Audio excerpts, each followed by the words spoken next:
Duolingo is a genuinely good way to start learning a language. The key is just figuring out when you need to switch how you're studying.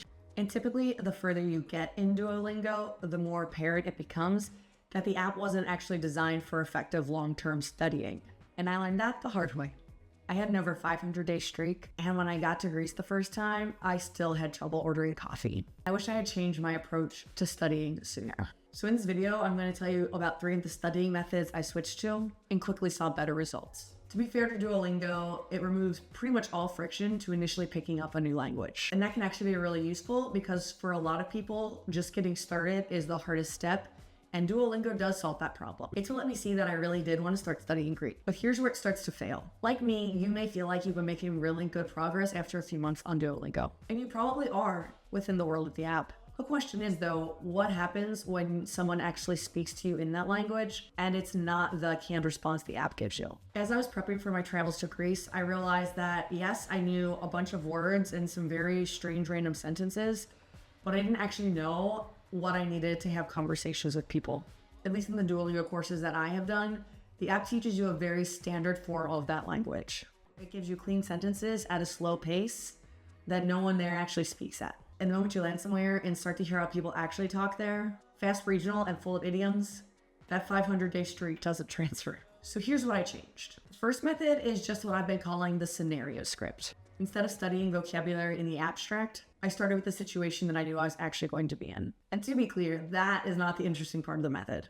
Talking about things like ordering coffee, buying fruit from a market, buying a check, asking for a to-go box, the things that are actually quickly useful. Then in my journaling notebook, I'll actually script these out. And I think it is important to write them by hand if you're able to, rather than typing them up. It really solidifies it in your brain more. And for each situation, I didn't just write down what I would say, I scripted the back and forth for the whole conversation. And I script the entire exchange, what I say, what they say, the whole loop. Because if you only prepare your lines, once someone actually speaks back to you in the language, you're going to freeze.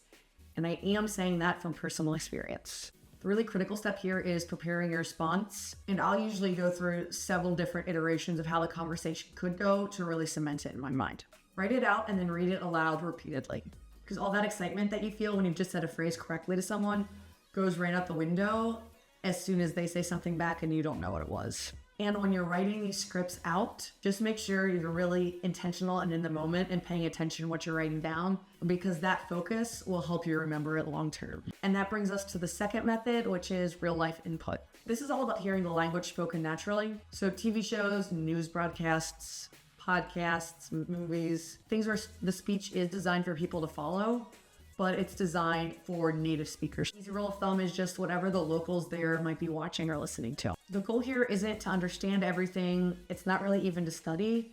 It's just to let your ears kind of calibrate to hearing the language spoken naturally. Duolingo speaks slowly. It enunciates carefully. Real language has cadence, varying speeds, and a whole lot of idioms that do not translate literally at all. And yes, for a while, you won't really understand much of what you're hearing, and that's okay. You're not really using this as a time to optimize comprehension.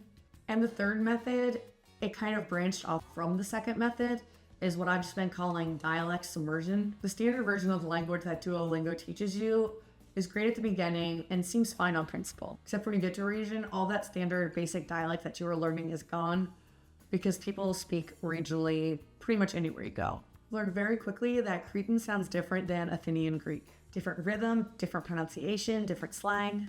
And this is the case pretty much everywhere. French in Paris is very different than in rural France, is very different than in Quebec. Spanish in Mexico is definitely not Spanish in Argentina or Puerto Rico. And if you're thinking to yourself, the standard version is fine, it won't be that different when you get there, let me just suggest that if you actually want the chance of having conversations with people where you're going, and not just knowing like the bare bones words, you're really going to want to prepare for how they specifically speak where you're going. And honestly, in the year of 2026, it's a pretty easy fix.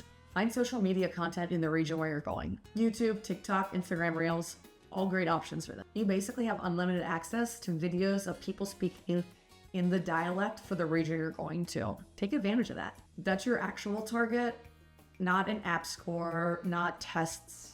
And all these methods require is a notebook, some intentional time, maybe some headphones if you live with someone else. And honestly, yes, it's way slower and much less convenient than the app. But again, that's kind of the whole point. The friction and attention required of doing it manually is what helps it actually stick in your brain.